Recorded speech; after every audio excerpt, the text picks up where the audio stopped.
It is 6:45. Thanks so much for joining us on AM this morning. We're going to go to Labour Minister and East Coast MP Kiri Allan, who is the duty minister for the government this morning. So thanks for being with us, and I understand you will have had some kind of briefing this morning. What is the focus from overnight?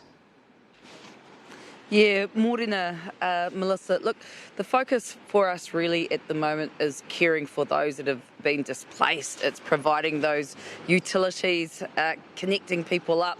We understand that this is, it causes a lot of anxiety for people who have lost power, the ability to contact and communicate with their families.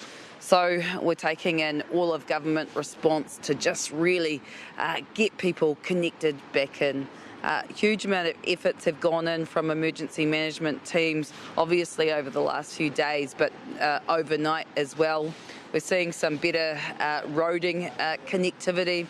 For example, here in Te Tairāwhiti, we've managed to get through about 20 trucks full of food through to Gisborne as a consequence of State Highway 2 through to Opotiki being opened up.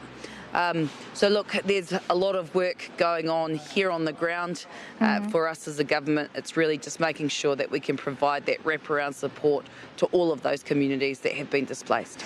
The last number, I think, from police in terms of people who have been registered as uncontactable, bearing in mind that some of these may be double-ups, is about 3,500.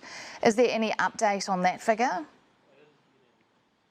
So, look, in terms of those are people that are self-registering, and look, here in Gisborne, for example, you still don't have the ability to get online in most pockets out there, so people are coming down to places like here at the council, etc. We expect that those numbers will continue to grow, but what we do know in terms of just raw data, down in the Hawke's Bay, there are still 1,900 people that are in evacuation centres, so a long way to go there. Here in Te Tairāwhiti, over 400 people still in evacuation centres. And look, as more connectivity becomes available, as those search and rescue teams get through and can clear the silt, get into areas where we haven't been able to access, we'll have a clearer picture of the data. But I guess I just want to assure people who are missing loved ones and can't get through to them here in Tairāwhiti, every time we drop into a small community, yesterday I was in Te Karaka, we're going up the coast, etc., people will just, they're sending their love to those out there that haven't been able to get in contact. I think Te Karaka is basically your childhood home, right? And certainly the East Coast. How was it for you just being out with the Prime Minister yesterday and seeing from a personal perspective your home looking as it does? Oh, look, the amount of damage here is incomprehensible. You've got critical infrastructure, bridges, roads, slippages everywhere. Down in Te Karaka, we've got hundreds of people out of home. So of course that it takes a toll on you spiritually, emotionally and otherwise, but having our Prime Minister here yesterday and Emergency Management Minister Kieran McAnulty to see firsthand, engage firsthand, whether that's with those people that have lost their homes.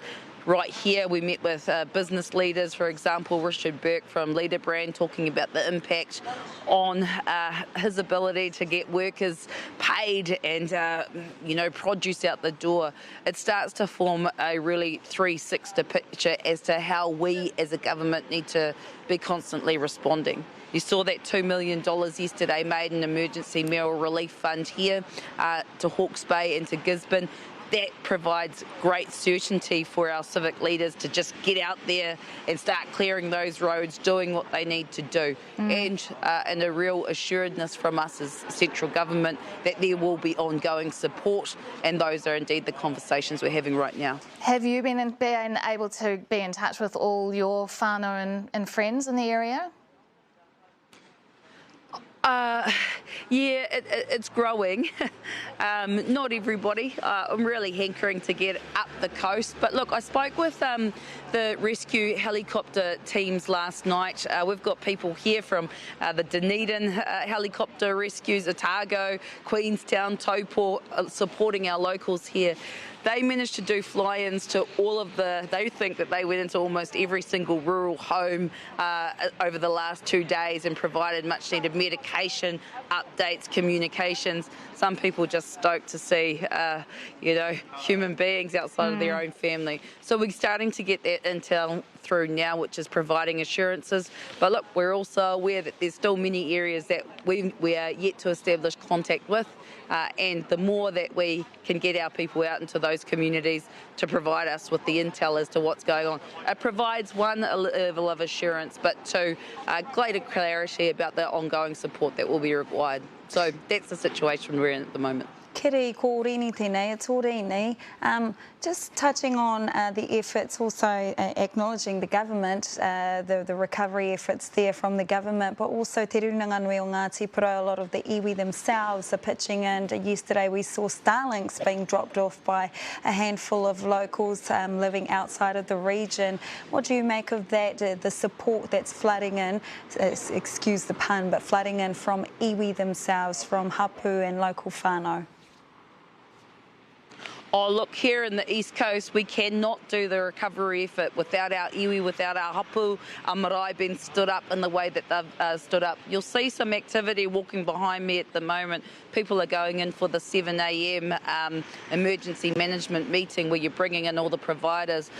You'll see our welfare people who have stood up at Poho Rawiri just down the road. You'll see Trotac, Te Runanga or Ngāti Porou. All of those service providers coming in here, they're critical lifeline infrastructure to our communities here. And I just cannot but acknowledge the work that they've done for our people up and down the coast. We could not do this task without all hands to the till and our iwi, our hapu, our marae, the leadership they've shown. Absolutely crucial. Labour Minister and East Coast MP Kiri Allan, we will let you go. I'm sure you have to get into that meeting yourself. Thanks for your time this morning.